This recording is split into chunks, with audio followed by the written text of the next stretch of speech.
SB 657 conforms state law to federal law, allowing taxpayers to benefit from the recently approved provisions of the Secure Act of 2022 pertaining to the rollover of funds from qualified tuition plans, also known as 529 accounts, to Roth IRAs. The Federal Secure 2.0, signed into law in 2022, contained over 90 provisions designed to encourage people to save more for retirement. One of those provisions amended the IRS code to allow for the tax-free and penalty-free rollovers from 529 accounts to Roth IRAs. Families and potential account holders have long expressed concerns about saving with a 529 account to the possibility of having to take a non-qualified withdrawal and face taxation and or penalties should a beneficiary decide not to pursue post-secondary education or simply have unused funds in the account. This concern has led to hesitation, delays, or declining to fund 529 savings accounts to the necessary levels needed to adequately save for the rising costs of education. By conforming state law with federal law, this proposal would greatly help those concerns by providing individuals and families with additional flexibility, resulting in higher confidence in long-term accessibility of funds and therefore the opening of more 529 accounts and increased contributions and savings to new 529 accounts. Further, this proposed change would allow individuals and families to start investing toward their child's retirement, a win-win. To date, 32 other states have conformed to this law, 32 other states. I know there have been concerns raised in the analysis about this being a vehicle for wealthy families to benefit, but that really simply is not the case. And I will let my witnesses speak more to that point. This bill has garnered bipartisan support and is sponsored by California State Treasurer Fiona Ma. I now would like to turn this over to my witnesses. First, we'll have Cassandra De Benedetto, Executive Director of the ScholarShare Investment Board, followed by Tina Florence on behalf of the California Financial Planning Association.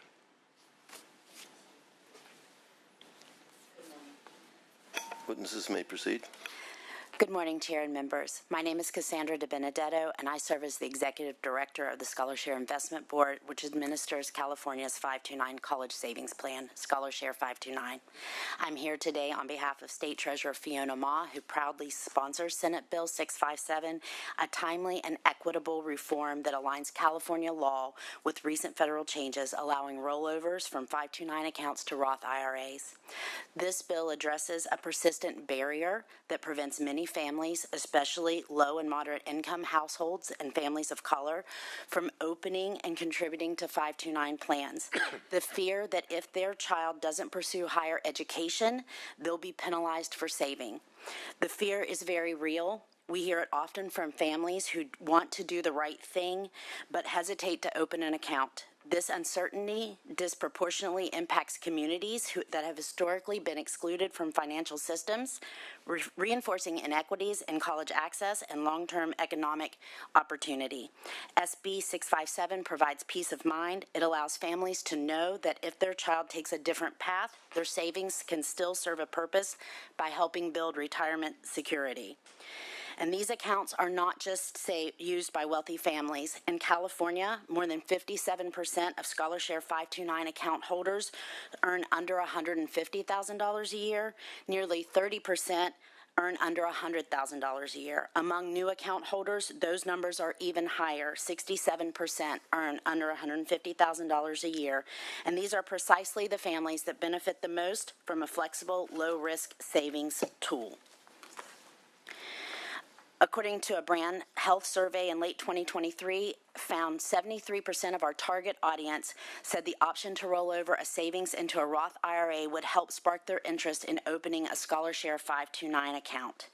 And with that, I'm ready to answer any questions the committee may have. Thank you. Thank you for that.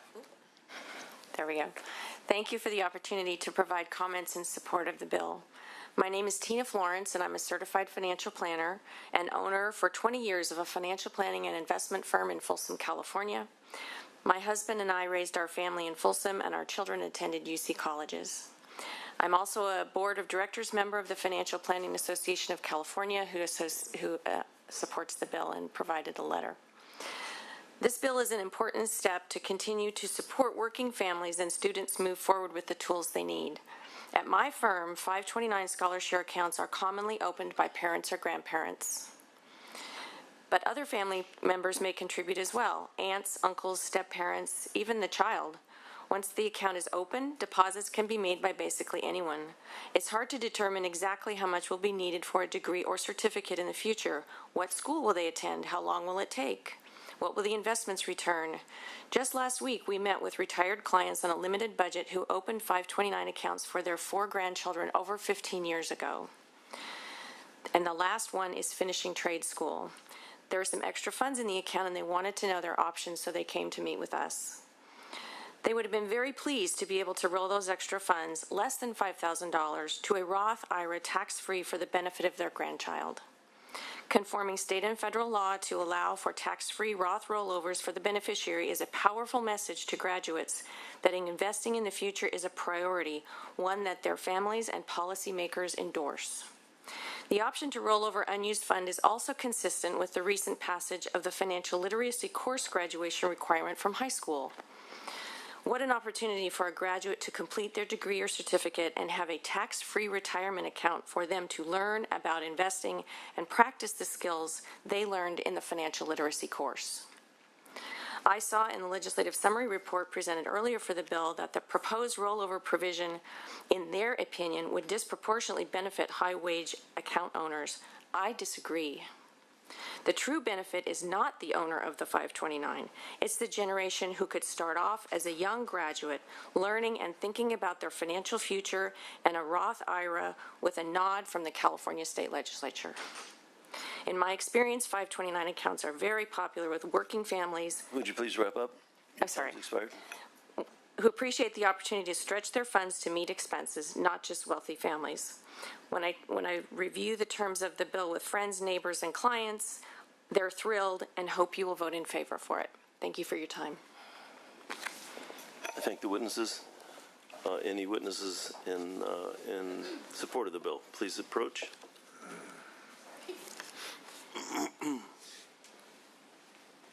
Good morning. Joanne Betancourt on behalf of SIFMA, the Securities Industry and Financial Markets Association, in strong support. Thank you. Good morning, Mr. Chair and Senators. Rosanna Carvacho Elliott here on behalf of Fidelity Investments, also in strong support. Thank you. I thank the supporting witnesses. Any witnesses in opposition?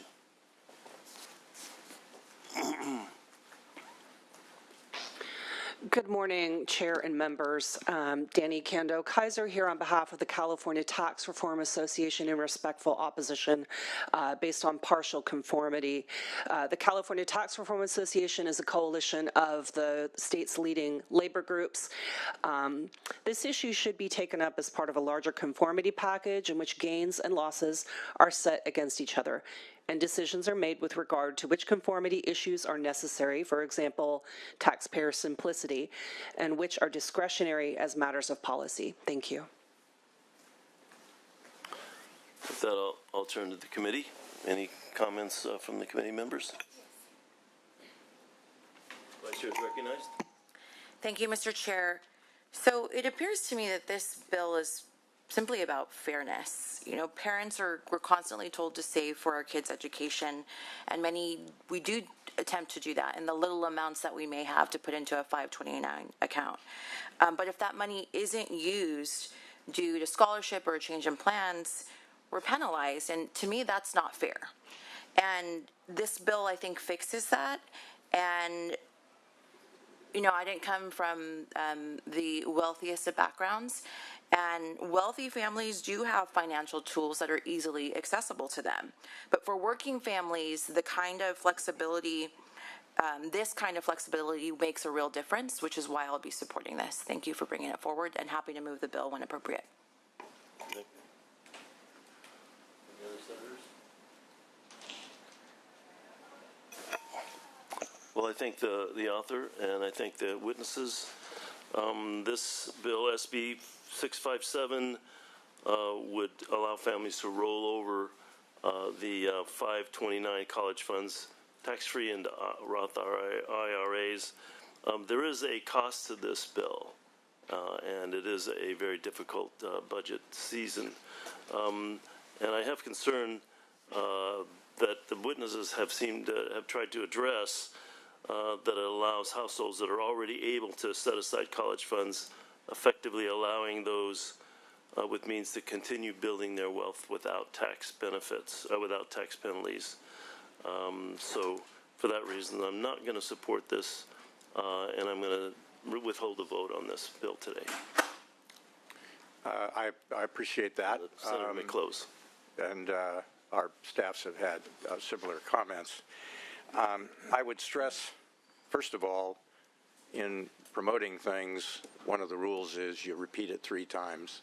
I said twice before that 32 other states have adopted this, so I will say a third time, 32 other states have adopted this, and 2/3 of the states. And specifically with regard to your point, the present circumstance, the current bill or law as it exists in California, as the treasurer says, and I think it's a very good point, it discourages lower income people from participating in this because of the uncertainty of the corpus, if you will, of the account.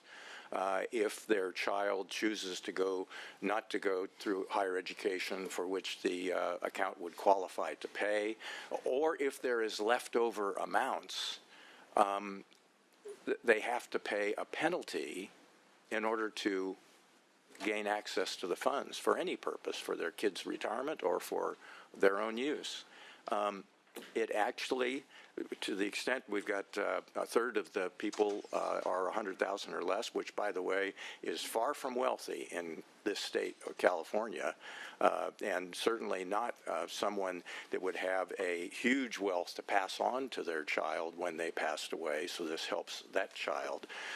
But that proportion with this bill would very likely increase substantially, and the average income of people taking advantage of this would decrease substantially because of the risk of setting it up in the first place.